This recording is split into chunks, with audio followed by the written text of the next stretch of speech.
When the world finally gets quiet at night, your mind usually doesn't. Thoughts replay. Old conversations come back.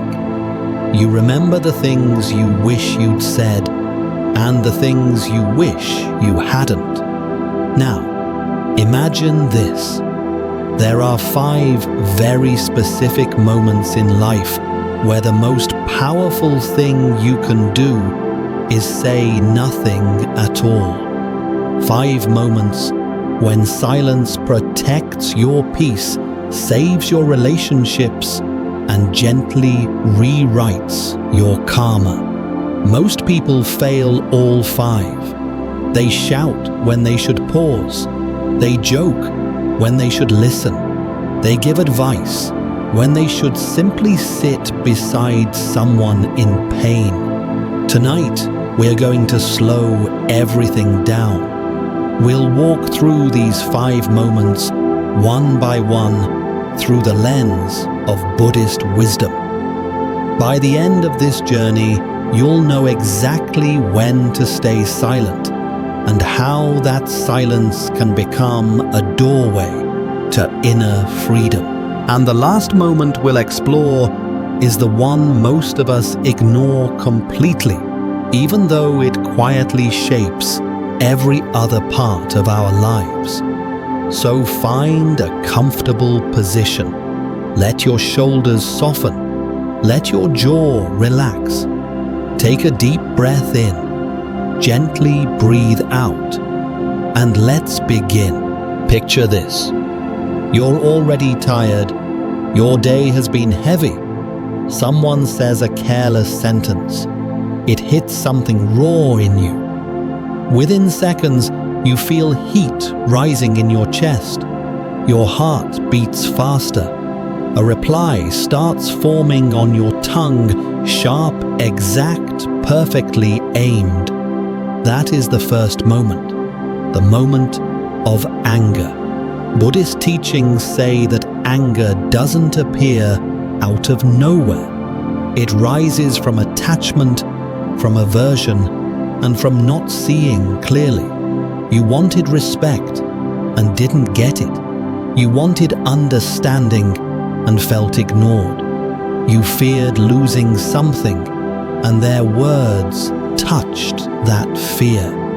In that instant, your mind wants to fight back, to defend, to attack, to make them feel what you feel. But here is the rule. When you are angry, don't trust your tongue. Trust your silence. Silence in anger is not weakness. It is not surrender. It's a pause, a tiny piece of open space between the first arrow and the second. The first arrow is what happened, the situation, the harsh tone, the rude message, the mistake that hurt you. The second arrow is what you do with it, the revenge text, the cruel comment, the door slammed, the permanent words thrown in a temporary storm. When you're angry, silence is how you refuse to shoot that second arrow. So next time anger surges, try this. Your jaw tightens. Pause. Close your lips gently. Feel the urge to speak rising in your throat. And don't move. Breathe in. Count to 4. Breathe out. Count to 6. Notice where anger lives in your body. Is it in your chest? Your jaws? Your stomach? Let your silence become a mirror. Ask yourself quietly, what am I really afraid of right now? What am I clinging to? Is this anger about this moment or about something older? You don't have to answer right away. Just let the question sit. Your silence protects you from saying the sentence you cannot take back. It protects the other person from words that would echo in their mind long after you've cooled down. The conversation can wait. The message can wait. Your dignity and clarity are more precious than winning in the heat of the moment. When you finally do speak, you speak from a calmer place. Your voice is steadier. You're less interested in hurting and more interested in understanding. That's the first sacred moment for silence, when anger is boiling and your ego wants to speak for you. The second moment is quieter, more subtle, but it is just as dangerous. You're sitting with friends or scrolling online. Someone mentions a name, a person you barely know, a colleague, a neighbor, maybe an old friend. The tone shifts. Voices become lighter but sharper. Details are shared. Little stories, private mistakes, embarrassing moments. Everyone is laughing. Everyone seems to enjoy this invisible person being pulled apart. It looks harmless. Just conversation. Just sharing. Just being honest. But something feels off in your chest. This is the second moment, the moment gossip and slander appear. Buddhism speaks of right speech as part of the path to freedom. Speak what is true, what is kind, what is helpful, what is timely. Gossip and slander fail all four. They may have a seed of truth, but they're not kind, they're not helpful, and they rarely arrive at the right time. When you join in, you're not just talking about someone. You are shaping the kind of mind you live with. You are training your own heart to enjoy the flaws of others. In that moment, silence becomes a shield. You don't have to argue. You don't have to lecture. You don't have to say, "Stop, this is wrong," if that feels impossible. You can simply not add fuel. You can let a story land and then answer with a neutral sentence, or gently change the subject, or smile softly and say nothing at all. Your silence says, "I will not feed this fire. I will not turn someone's pain into my entertainment. I will not let my words become poison." It also protects you, because the energy of gossip is circular. If they are comfortable tearing someone else apart, they can turn on you just as easily. Silence is a way of stepping out of that circle, a quiet refusal to participate in someone else's humiliation. And very often your silence has power. It changes the air. It makes at least one person in that group feel, even for a second, that something here isn't quite right. You may never know whose heart you protected by not repeating that story.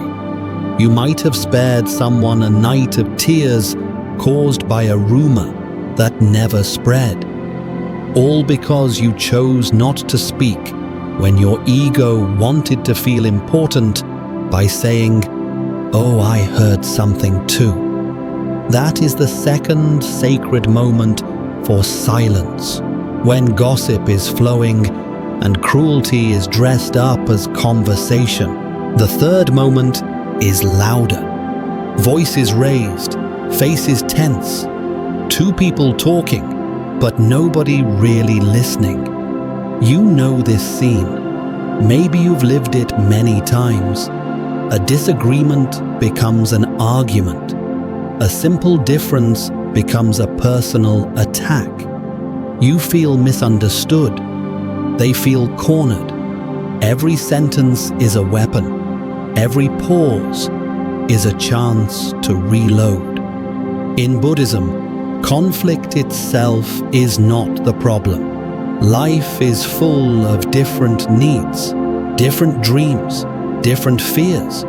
Conflict is natural. The suffering comes from how we handle it. We attack, we defend, we cling to being right.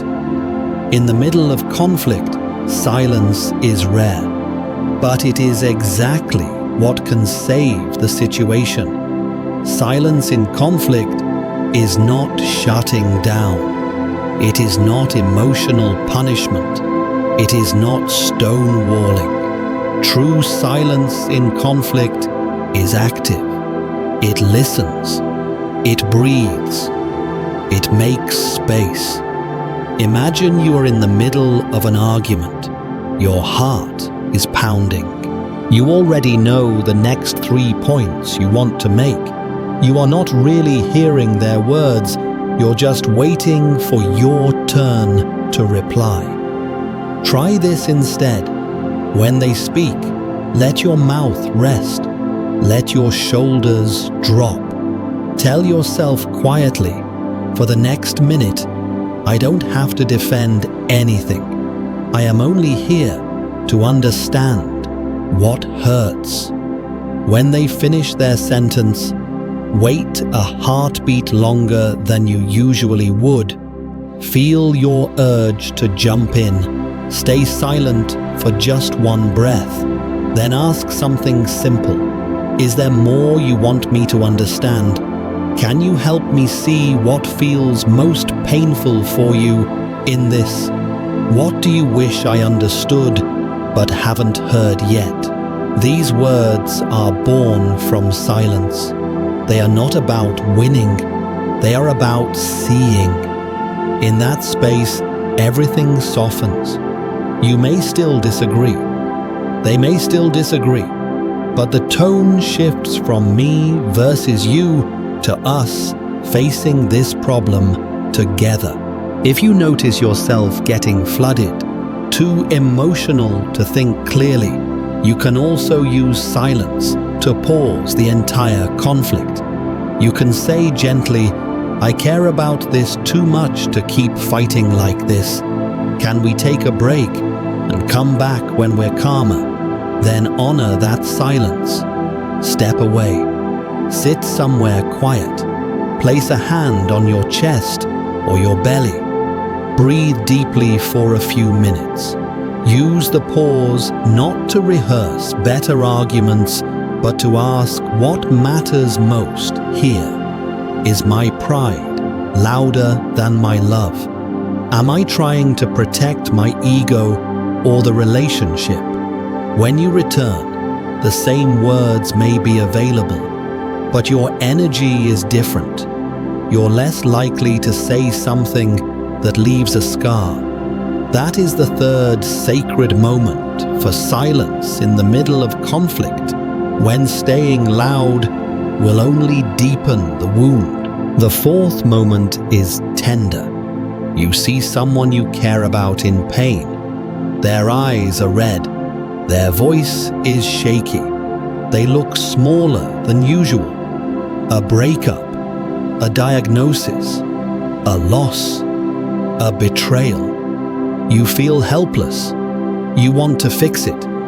You want to offer a perfect sentence that makes it all better in one breath. So you reach for the usual words. Everything happens for a reason. You're strong. You'll get through this. At least it wasn't worse. Others have it harder.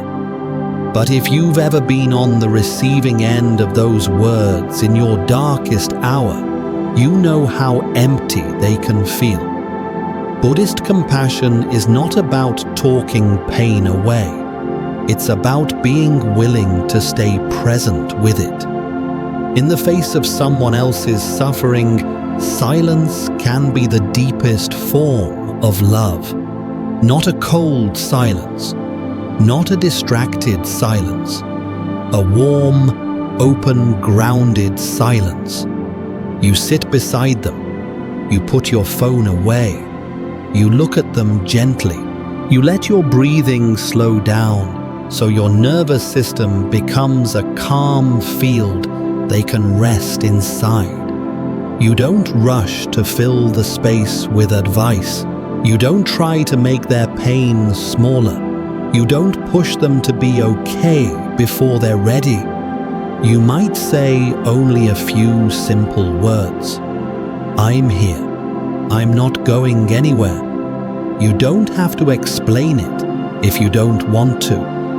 Then you let silence hold the rest. If they cry, you don't interrupt the tears. If they speak, you listen all the way to the end of their sentence. You let their words land. You resist the urge to turn the story back to yourself. You don't say, I know exactly how you feel, and then tell your own story for 10 minutes. You allow their experience to be the center. In that kind of silence, their nervous system starts to relax. They may feel safe enough to share the real pain, not just the polished version. Sometimes they don't want to talk at all.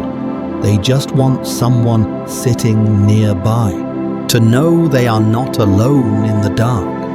This is a kind of sacred companionship. Nothing productive is happening on the outside. But on the inside, their heart is feeling something very rare. I am allowed to suffer without being rushed out of it. I am allowed to feel broken and still be loved. This silence is not passive. It is a gift. It says, I trust your inner wisdom. I don't need to fix you. I will stay with you until your own strength wakes up again. That is the fourth sacred moment for silence, when you witness the pain of another being, and your presence matters more than your words. The fifth moment is the most intimate. It happens when no one else is there. No audience, no conversation, no phone in your hand. Just you and your pain, a loss that hasn't healed, a regret you keep revisiting, a fear that hums quietly beneath your daily life, a loneliness that follows you even into crowded rooms. Our first instinct is to run from this. We drown it in noise, we scroll, we binge, we keep the volume up, we stay busy so we never have to sit face to face with ourselves. But Buddhist teachings remind us that suffering is not a punishment, it is part of being human. And if we can meet it with awareness, it can become a teacher. Silence with your own suffering is not the same as isolation. It is not numbing out. It is not forcing yourself to be strong alone. It is a gentle turning inward, an act of self-compassion. Imagine this scene. You turn off the screens, you dim the lights, you sit or lie somewhere comfortable. You place a hand over your heart or over your belly. You let the usual distractions fall away. At first it's uncomfortable. Thoughts rush in. Old memories replay. Your mind says, this is pointless. Get up, check your phone. But for once, you don't run. You stay. You breathe. You tell yourself quietly, I know you're hurting. It's okay. You don't have to hide from me. Then you let the feelings be there. The tightness, the heaviness, the ache in your chest, the lump in your throat. You notice them like waves passing through. You don't try to label every emotion. You don't try to explain it all in words. You simply sit in friendly silence with your own heart. If tears come, they are welcome. If there is only numbness, that is welcome too. The point is not to force yourself to heal instantly. The point is to stop abandoning yourself every time pain appears. In that silence, you may begin to see something. Nothing in you is fixed. Even the deepest ache moves and shifts. Sensations rise, peak, and fade. Your breath continues. Your awareness remains. You begin to taste the truth of impermanence. Even this will change. Even this has edges. It is not the whole of who you are. From that place, new insights can arise. Maybe you see a pattern you've repeated for years. Maybe you finally name a boundary you need. Maybe you realize you are allowed to rest even if the world around you is still demanding. All of that comes from silence, from not running away. Sometimes the most compassionate sentence you can tell yourself is no sentence at all, just a quiet presence, a hand on your chest, and a breath. That is the fifth sacred moment for silence when you are suffering, and instead of abandoning yourself, you stay. 5 moments. When you're angry, when gossip starts, when conflict explodes, when someone you love is hurting, when you are hurting. In each of these situations, silence is not a cold wall. It's a doorway into mindfulness, into compassion, into wisdom. Silence does not mean being passive. It does not mean never speak. In fact, when you learn to use silence well, your words become more honest, more kind, more powerful. You're no longer speaking from reflex. You're speaking from awareness. Imagine how your life would feel if you practiced this for even 1 week. In your next argument, you catch yourself and pause for 3 breaths. In your next circle of gossip, you decide not to add that extra detail. In your next moment of anger, you close your mouth and listen to your body instead. In your next encounter with someone in deep pain, you let your presence be the medicine. In your next night of sadness, you turn off the noise and sit beside your own heart. Little by little, you would become a different kind of person, less reactive, less controlled by emotion, more steady, more gentle, more trustworthy to others and to yourself. Buddhist practice is not about becoming perfect. It's about waking up one small moment at a time. Tonight, that moment might simply be this. You notice the urge to grab your phone after this video, to scroll, to fill the new empty space. Instead, maybe you let there be a few more seconds of silence. You listen to your own breathing. You feel the weight of your body where it rests. You notice the softness of this exact moment, alive, unrepeatable, already fading. In that gentle quiet, you are not lacking anything. You are not behind. You are simply here.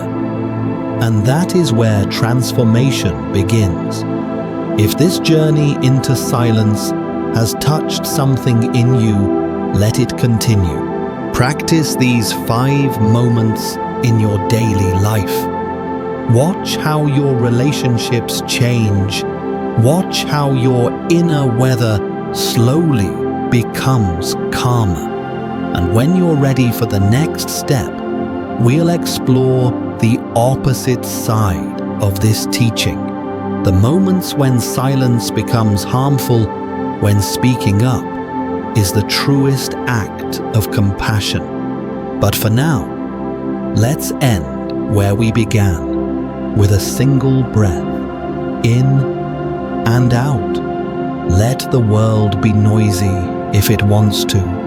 Tonight, inside you, there is a still, quiet space, and you are learning how to live there.